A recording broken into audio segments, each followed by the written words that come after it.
There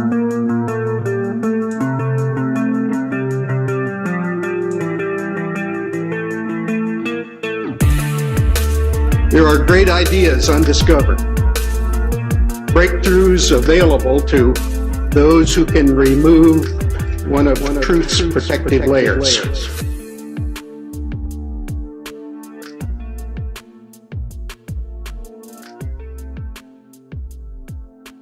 If you've got this gut-wrenching feeling that something big is about to happen, there's a reason, and it has everything to do with what is now being disclosed to the general public. Bombshell UFO report is expected in June from the U.S. government. Meantime, UFO sightings in New York have nearly doubled since the pandemic began, and we are getting new video from the Navy showing pyramid-shaped objects flying in the sky. We were warned by the late Wernher von Braun in the years leading up to his death in 1977 that there were going to be a certain number of cards played on humanity, all leading to a culminating event. Now everything Wernher von Braun warned us about has come true, except for what he called the final card that they were going to play on us, and it has everything to do with UFOs. The strategy that Wernher von Braun taught me was that first the Russians are going to be considered to be the enemy. In fact, when I met him in '74, they were the enemy. Then terrorists would be identified, and that was soon to follow. We heard a lot about terrorism. Then we were going to identify third world country crazies. We now call them nations of concern. But he said that would be the third enemy against whom we would be needing to build space-based weapons.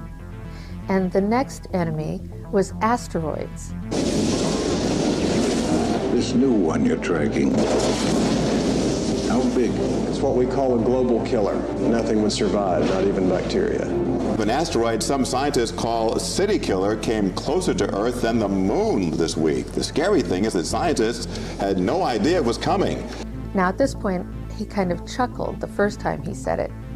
Asteroids, against asteroids, we're going to build space-based weapons. So it was funny then. And the funniest one of all was against what he called aliens, extraterrestrials. That would be the final card. And over and over and over, during the 4 years that I knew him and was giving his speeches for him, he would bring up that last card. And remember, Carol, the last card is the alien card. We're going to have to build space-based weapons against aliens, and all of it, he said, is a lie. The way he said it to me, there was no doubt in my mind that he knew something that he was too afraid to talk about. Can you tell us, have unidentified flying objects been seen? Well, sure. We have lots of reports about what we call unidentified aerial phenomenon. Just a few days ago, the Pentagon confirmed that a 2019 video of a UFO sighting is actually real. It was a UFO. Very importantly, I'm hereby directing the Department of Defense and Pentagon to immediately begin the process necessary to establish a Space Force as the 6th branch of the armed forces. That's a big statement. Perhaps we need some outside universal threat to make us recognize this common bound. I occasionally think how quickly our differences worldwide would vanish if we were facing an alien threat from outside this world. They've done a great job systematically programming each one of us into believing that this alien threat is very real and very near. But what they don't want us to realize is what ancient accounts actually say about these beings. Now, the idea that ancient aliens encountered mankind is very popular today. We've all seen these accounts of aliens bringing us great technologies and sharing all these secrets with us. But what they want you to forget is the actual origin of these ancient alien stories. They were never considered to be from outer space. They were considered to be fallen angels. Could we reinterpret the story of fallen angels as beings not from heaven, but from Mars? Accounts dating back thousands of years depict an angelic race of people coming down and sharing their technologies and their ideas with mankind, even producing offspring. But they want us to forget that and replace it with this idea of ancient aliens from space. And they have to, because that's the only way this deception is going to work, is if we don't understand what's going on. Now, if we look back at the origin of the modern alien abduction era, we'll see that it has a very demonic undertone. And look at this character right here, Aleister Crowley. He's out there in January through March of 1918 doing a series of magical experiments called the Emelantra workings, in which he is said to have opened a portal to another dimension, allowing an entity, I believe a demon, named Lamb, to enter through it. Now, this is the drawing that he made in 1918 of this character that he apparently had some interaction with. You know, if you look at this picture, it's curiously similar to something we might call an alien gray today in pop culture. So, you know, it doesn't take a whole lot of research on this character to realize he was into some really, really dark stuff. So why did I bring this up? This is, 1918 time frame. Well, you have this character who's very much a part of the early space program, Jack Parsons, who was basically a disciple, practically an heir apparent to Crowley and all of his activities. Well, supposedly Crowley's portal was further enlarged by Jet Propulsion Laboratory founder and rocket fuel scientist Jack Parsons. Okay, this is the guy who was one of the founding members of JPL. It was a big part of NASA and the space program. And he's out there with Scientology and Dianetics founder L. Ron Hubbard in March of 1946 at a location that later became known as Area 51. They're doing all kinds of ceremonial sex magic, and they called it the Babylon working. And it's very similar to the Emelantra working, based on ceremonial sex magic. But unlike Crowley, however, they were not as adept at opening and closing portals, and theirs apparently stayed open, and the modern UFO era began 1 year later, in 1947, the same year Crowley died. So, this is all going on about the same time you've got Admiral Byrd going down there for Operation High Jump. And a decade later, we got the founding of NASA, and these are the characters, okay? Freemasons, Nazis, and occultists creating the space program. What we're thinking of as aliens are they're extra-dimensional beings that an earlier precursor of the space program made contact with. They are not what they claim to be. They have infiltrated a lot of aspects of the military establishment, particularly the Area 51. I remember the conversation very well. This is a person I respected tremendously, very, very senior person. He told me, he said, "Lou, I want you to stop doing this." I said, "Okay, sir, I certainly can, but may I ask why?" And he says, "Well, we already know what it is." Now, at that moment, I honestly thought maybe it was our own technology. I was running up against some super uber secret sap, and they were telling me to stop. And I said, "Okay, sir, so it's ours?" And he said, "No, that's not what I'm saying." And he said, he asked me point blank, "Have you read your Bible lately?" And I wasn't quite sure where he was going with that. And I said, "Well, sir, I think I know what it says. Where are you going with this?" And he said, "Well, then you would know that these things are demonic, and we should not be pursuing them." Yeah, and he wasn't kidding. That's exactly how he felt. So this is a Pentagon. This is a Department of Defense official saying, "Stop looking at UFOs because they're demonic." Correct. Before we can actually fully appreciate just how big this deception is going to be, we have to uncover the underlying deception, the one that puts this whole thing to rest. We all grew up believing the story that we were told, that Earth is just a speck of dust in an infinite universe, that there are other Earth-like galaxies out there and planets far, far away, and aliens could come visit us one day. But think back to the origin of that reality. It was told to us by people that we know and trust. Our teachers, our parents, everything we saw on television supported this narrative. But what if we were actually at the center of the universe in a very unique place? And that brings us back to what every ancient cosmology understood about the skies that they were seeing above. They were not told what to believe. They were going out and they were mapping out the skies. And every one of them came to the conclusion that these stars that were rotating above our heads were making their own orbits in a fixed way. They believed that the heavens above were unchanging. Now they also believed the earth wasn't spinning or moving.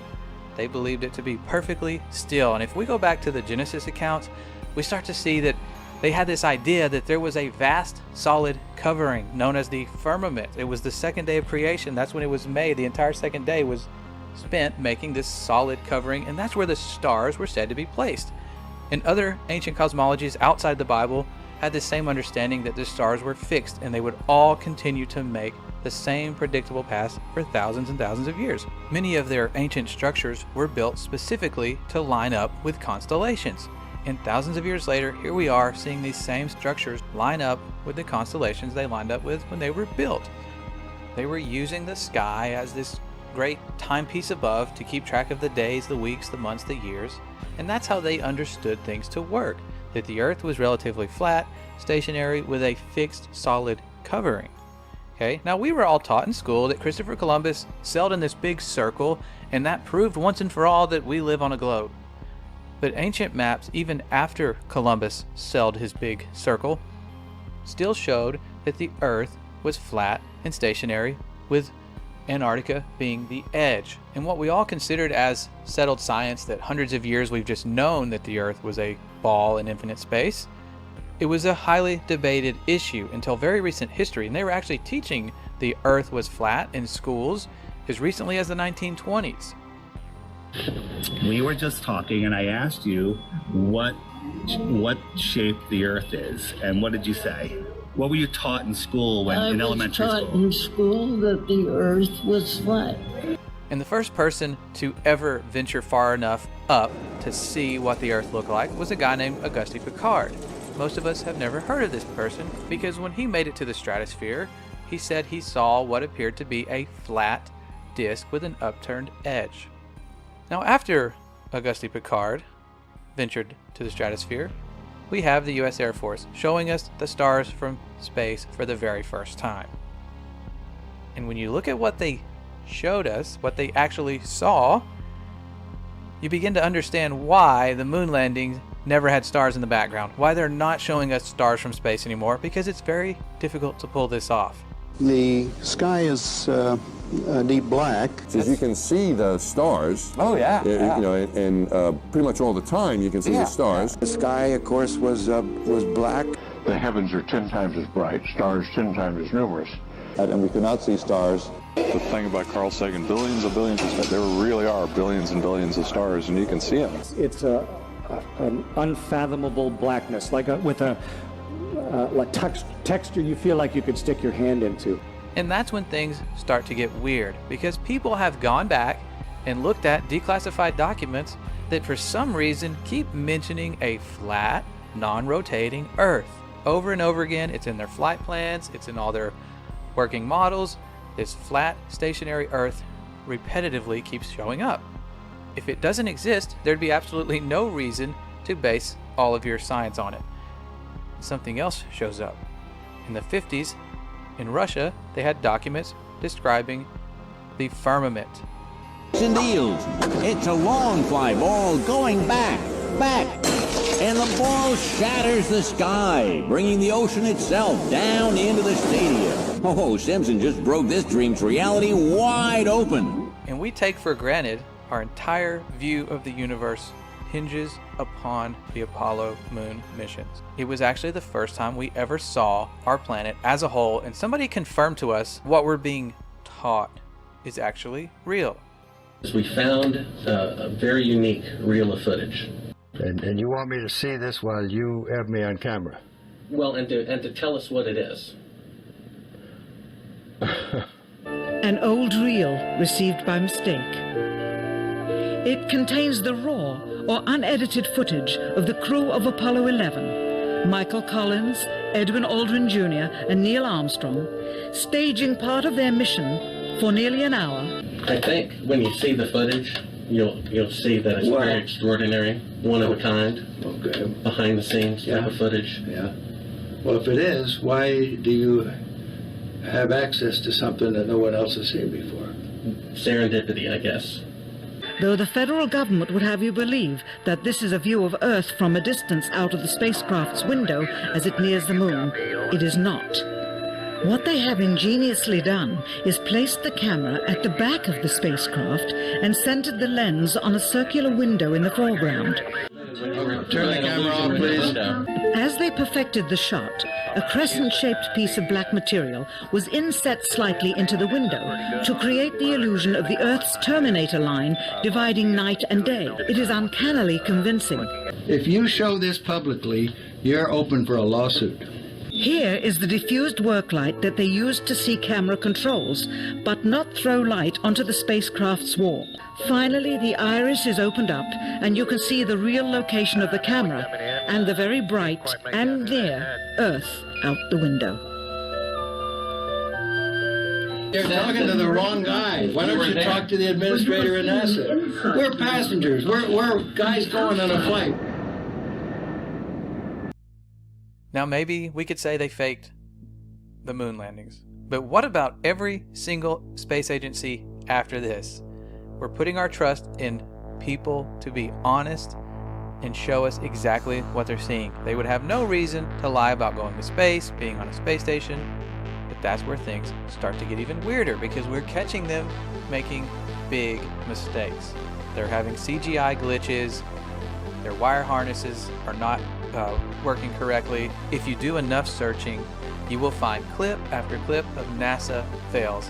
These people messing up in the middle of what's supposed to be a live feed because even with the best technology, things screw up.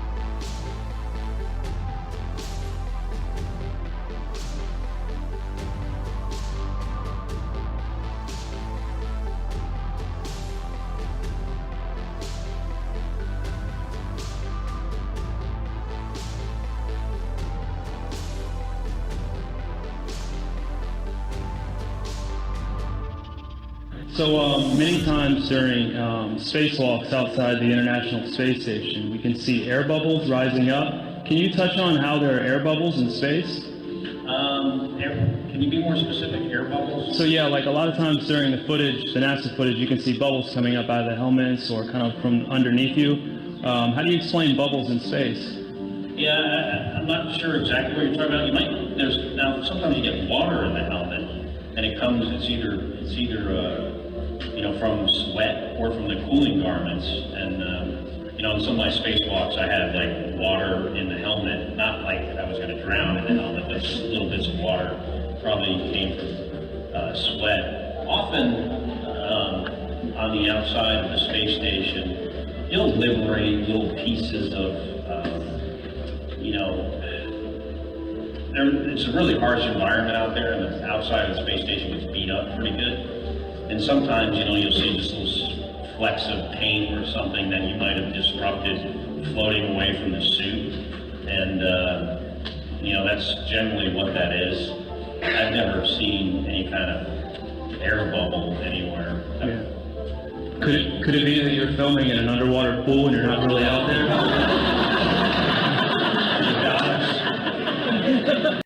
Now, you and I could put this whole thing to rest ourselves by going to space. Civilians could go to space. They've been promising us this for years. We can just take a rocket and go to space, right? They are working on it as we speak. In a year's time. In the last few months. Early next year, very few months. Sometime next year. By the end of the year, we should be taking members of the public into space. By the mid-2030s. By 2020. Early in the next decade. Before 2023. And by 2025. Most certainly in our lifetime. That's 2024. We should have a permanently occupied human base on the moon and send people to Mars. It's going to grow old if we don't start flying next year. We'll return Americans to the moon for the first time since 1972, if you can believe that. With our hopes of ever going to space continually burning to the ground, we're left with no other option but to take the pictures of Earth that NASA gives us. I don't want to fool you here. Last month, for the first time since 1972, NASA released the Blue Marble, a single snapshot of the Earth taken from outer space. NASA's Rob Simon made this, and it had wide appeal too. For example, it ended up as the default background on the iPhone. I didn't even know until I bought an iPhone and turned it on and kind of did a little happy dance. Simon's job is... It's primarily taking data and making pictures out of it. That's what this is, a composite of data sets from several different instruments translated into a picture. A single snapshot of the Earth taken from outer space. To us, the really cool thing was the data set. Up until that point, there was no realistic color map of the globe anywhere. There's artistry to creating the world. What I imagine it to be. Unfortunately, I'm not an astronaut. I've never been to space, but I've looked at these images over and over again, trying to sort of get the essence of it. It is photoshopped, but it has to be. The only time we ever see curvature from any high altitude balloons or anything that was sent up, it's created using a fisheye wide-angle lens effect. We saw this during the Red Bull jump. Anytime they send up something on television, you're going to see this curved horizon, but it's the result of this wide-angle lens.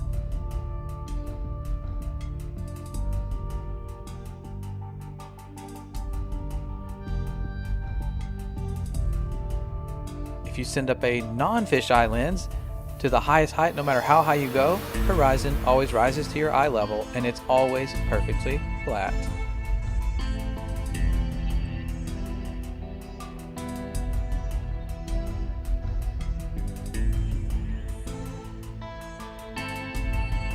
We could also go to satellite footage. After all, aren't there thousands of satellites orbiting the Earth right now? One would think. And yes, there are in fact satellites being sent up year after year. There have been for decades.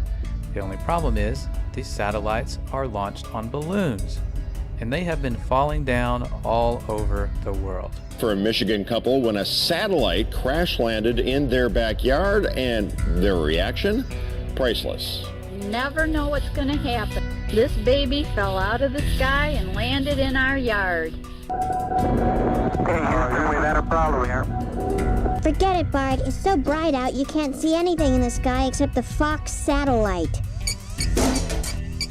Now this brings us to our second method of proof. If we can't go to space, we could simply sail anywhere towards Antarctica, towards the southern hemisphere, and eventually we're going to hit the edge of the known universe, the firmament, or whatever's out there. Could there be more land? We don't know. But we could go prove for ourselves by circumnavigating north to south. The only problem is no one's allowed to do this. The Antarctic Treaty prevents it.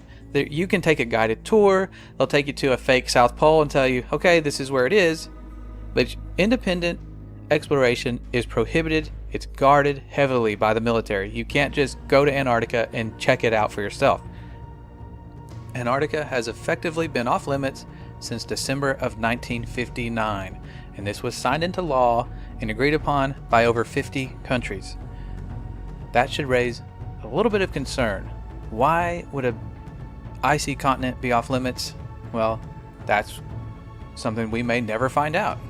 Admiral Richard Byrd, one of the first people to really explore Antarctica, came back making bizarre claims of resources and in a time when Antarctica would be highly sought after by other nations. He also talked about unexplored land beyond the South Pole. Admiral Byrd, you've been to both the North Pole and the South Pole. Is there any unexplored land left on this Earth that might appeal to adventurous young Americans? Yes, there is. And not up around the North Pole, because it's getting crowded up there now, because they find out it's really usable, not only to live in, but militarily. But strangely enough, there's left in the world today an area as big as the United States that's never been seen by a human being. And that's beyond the pole on the other side of the South Pole from Middle America. And I think it's quite astonishing that there should be an area as big as that unexplored. This is a tremendous So there's a lot of adventure left down at the bottom of the world. Well, Admiral, do you hope to see that? I do. Okay, so we can't personally go high enough to see this planet or sail far enough away to see if there is an end to this Earth or some land beyond Antarctica. but we do have a chance to watch rockets launch. They go up all the time. You can watch these rocket launches that seem to be happening more and more, but you have to wonder why they're taking this curved path and they're not going straight up. Now the official answer is they're taking some curve with gravity, and there always will be some cover story for why they can't go straight up. But the big question is, why are we now stuck in low Earth orbit? We seem to get past it multiple times during the Apollo missions. The moon is well beyond low Earth orbit, but now we're stuck, and NASA will tell you for themselves. Right now, we only can fly in Earth orbit. That's the farthest that we can go. As we get further away from Earth, we'll pass through the Van Allen belts, an area of dangerous radiation. We must solve these challenges before we send people through this region of space. Any ill effects from the Van Allen radiation belts? No. Now, I'm not sure we went far enough out to encounter the Van Allen radiation belt. Maybe we did. The belts are 1,000 miles to 25,000 miles above the Earth. Then we went right out through them. No effects on your cells? Didn't even know it. I don't think anybody, well, maybe somebody said you went through the radiation belt, but we didn't feel it inside.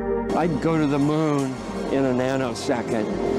The problem is we don't have the technology to do that anymore. We used to, but we destroyed that technology, and it's a painful process to build it back again. This next generation spacecraft will enable America to explore beyond low Earth orbit. One thing I really want your generation to embrace is that the Earth is a closed system. We cannot leave the Earth. So what about the proofs we were actually given for this Earth being a globe other than pictures in NASA? One of those, the first that I recall, is boats going over the curvature. As ships sail away, they don't disappear all at once. First, the bottom will disappear. See, the bottom of the ship is gone. Now we can see midway up, and then the whole thing disappears. Now, ships came back. They didn't fall off a table. So people realized that the world is curved. I mean, it's a big curve, but it's curved. So, the process of testing claims, the world is flat, the world is round, is what we call science. Now, if you have a claim that can't be tested, that's what we call pseudoscience. The difference between pseudoscience and regular science is whether or not you can test it. The flat Earth, well, that didn't stand up to tests. The round Earth did. Extraordinary claims require extraordinary proof.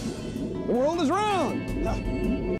Now this seems legit. Boats do appear to disappear bottom up and go over a curvature at a pretty relatively short distance, which would make sense if the Earth is indeed a ball. The only problem with this theory is when you take a high zoom camera, a telescope, or something with high zoom capabilities, you can bring back a boat that has appeared to vanish.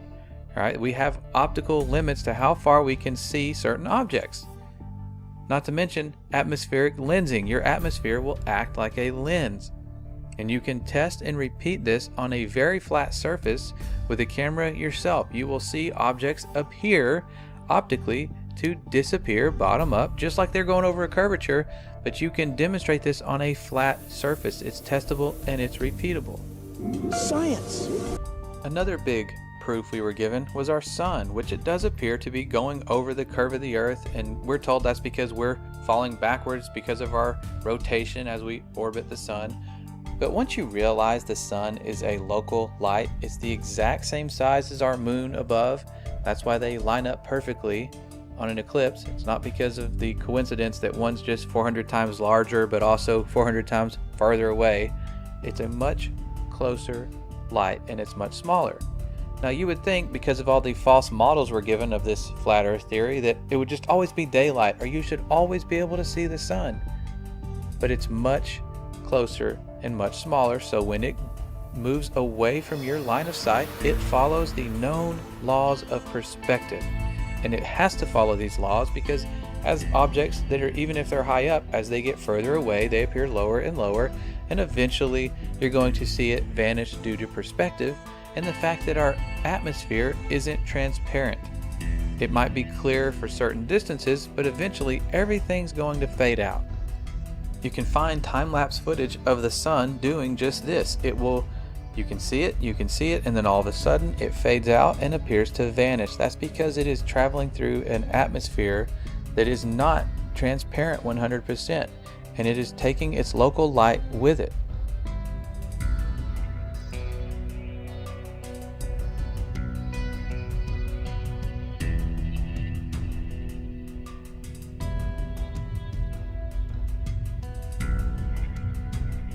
Perhaps the greatest trick of all was convincing us that we are simply another planet.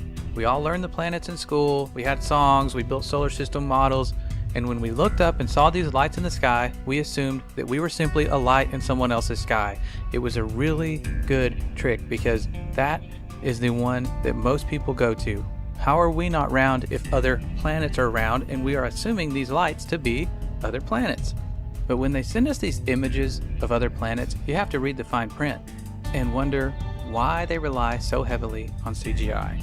Over the years, NASA has given us spectacular photos and renderings that reveal a colorful and mysterious universe. In a small, bright office, working side by side, Robert Hurt and Tim Pyle bring the universe to life. What we're doing does have real science underlying it. Tim, once a Hollywood animator, is now a planet illustrator. Together, they produce some of NASA's most popular images. And this is sort of how it comes to me. And then Many of those images have a dark, grainy start, but color and light reveal an astonishing glimpse of how the deepest regions of space might appear to the human eye. It's a delicate blend of imagination and data. The artists meet with NASA scientists over many drafts to ensure a planet or galaxy look lines up with the research to make each one as accurate as possible.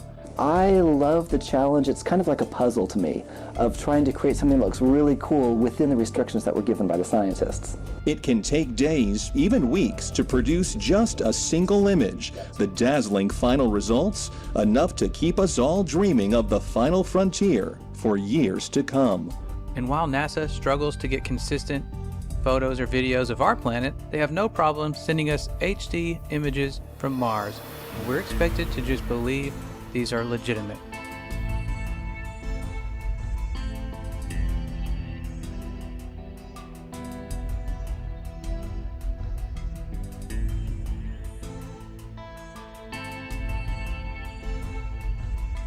Now there is one final thing we can do.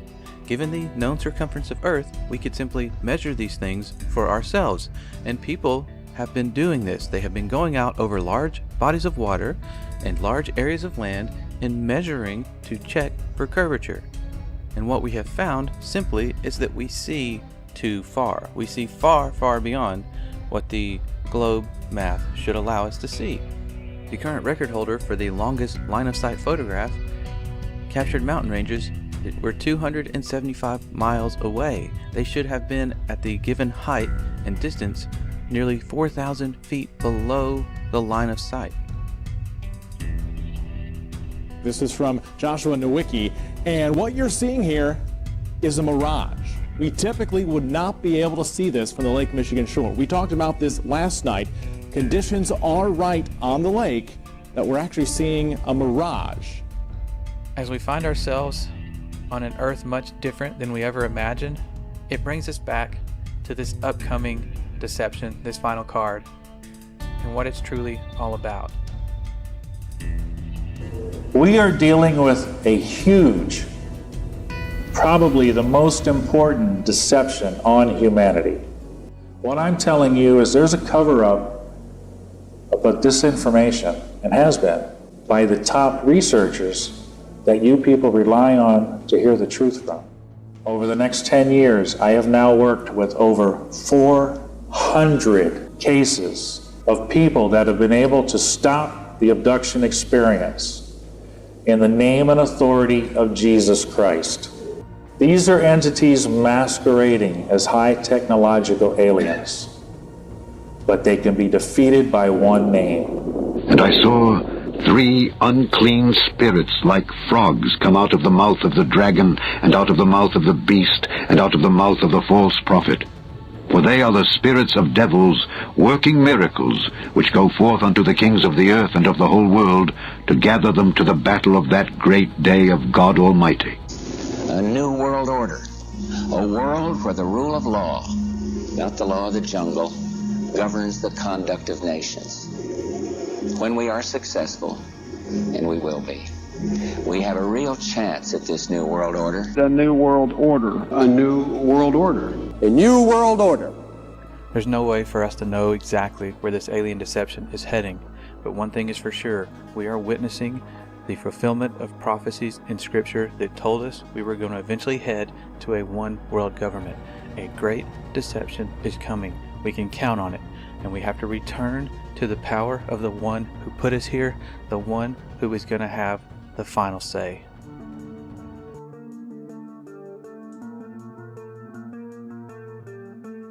I'm amazed. I'm so happy to know it's true. It's true, and God created this world. And He's right here in the clouds above, close, not in an infinite universe. So good, right? And I can't get over it. Made me cry. Made me cry too. Yeah. Thank you. Thank you. All right, Ruth, give me a hug. Here we go. I need it. Pan tam był. Czy Ziemia rzeczywiście jest kulą zawieszoną w kosmosie? Jest płaska. Tak jak oczekują i nie spodziewałem się co prawda tego pytania, ale zapewniam pana, że jest płaska. It's the best flat earth proof right behind me. This is what you have to believe in if you believe in the ball. You have to believe that you're spinning faster than the speed of sound, that you're orbiting 66,000 miles an hour, which you can't even fathom that speed, while you're chasing the sun at 500,000 miles an hour, while the whole system is moving sideways at 1.2 miles an hour, right? And all of this is happening, okay? And how it started to happen is ridiculous, but while all of that is happening, this happens. Okay? Oh, dude, you got some great images. I love it. He came prepared. This is the Earth. This is water at large bodies of water at rest lay flat.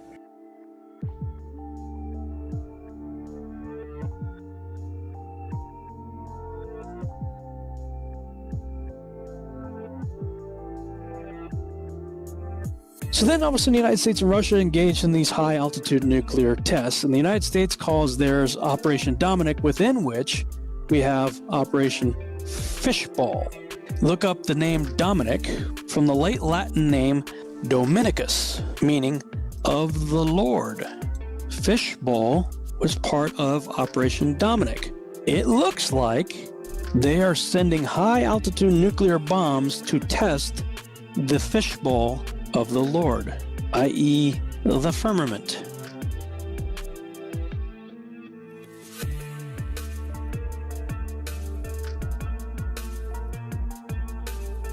You can tell it's real because it looks so fake, honestly. I was talking with a gentleman from Belcom, and we were discussing the lie. Everything he was telling me was different from what we were being told was the truth. And at one point I asked him, I said, man, you guys, you lied about a lot, didn't you? And instantly he said, no, we didn't lie about certain things. We lied about everything. None of it was true. And also when we, against the orders of President Truman, when Allen Dulles brought in all the Nazi scientists and so forth, they went to two places. They went to CIA and they went to the National Aeronautics and Space Administration, which in our world we call it not a space agency.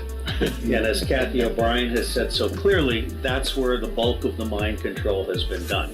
The spacesuit has replaced the cowboy outfit of an earlier year. And the dream of a rocket trip to some distant planet has outdated the old-fashioned desire to fly a plane around the world. So you spin, when you spin pizza dough, it kind of flattens out. Yeah. Gets wider in the middle. And so Earth, throughout its life, even when it formed, it was spinning. And it got a little wider at the equator than it does at the poles. So it's not actually a sphere, it's oblate. And officially it's an oblate spheroid. That's what we call it. But not only that, it's slightly wider below the equator than above the equator. A little chubbier. A little chubbier. Yeah. Chubby's a good way. It's like pear-shaped. Check this out. This is from Taiwan to Los Angeles, and the Hawaii's out there kind of in the middle. Right about here, there was a medical emergency. Where would you land if you were the pilot? Hawaii. Right, or maybe go to Los Angeles. Instead, they went all the way up to Alaska. What? Why did they go to Alaska? The answer is because this is the route. Taiwan, Oh, shit. emergency, Alaska. Hawaii is all the way out here. This is the actual route that they take. He has called them the Galactic Federation of Aliens, and he says President Trump is aware of the existence of these aliens and had been on the verge of revealing their secrets, he claims, but was asked not to do so by the Federation in order to prevent what he calls mass hysteria.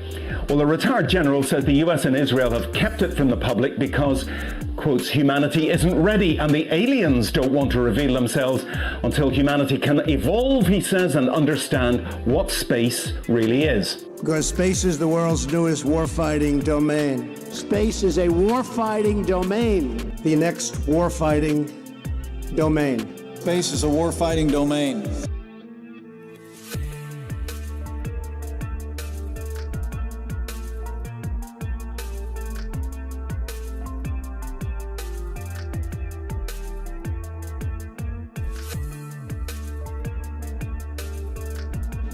Finally, my brethren, be strong in the Lord and in the power of his might. Put on the whole armor of God, that ye may be able to stand against the wiles of the devil. For we wrestle not against flesh and blood, but against principalities, against powers, against the rulers of the darkness of this world, against spiritual wickedness in high places.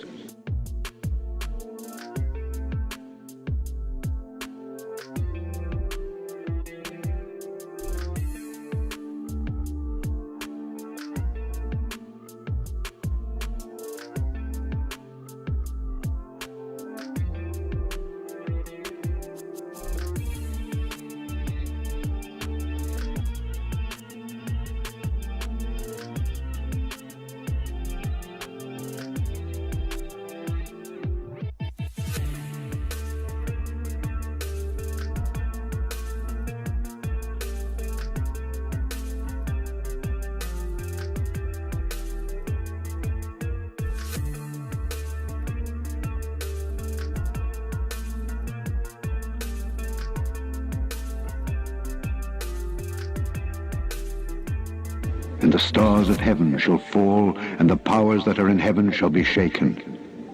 And then shall they see the Son of Man coming in the clouds with great power and glory. And then shall he send his angels, and shall gather together his elect from the four winds, from the uttermost part of the earth to the uttermost part of heaven.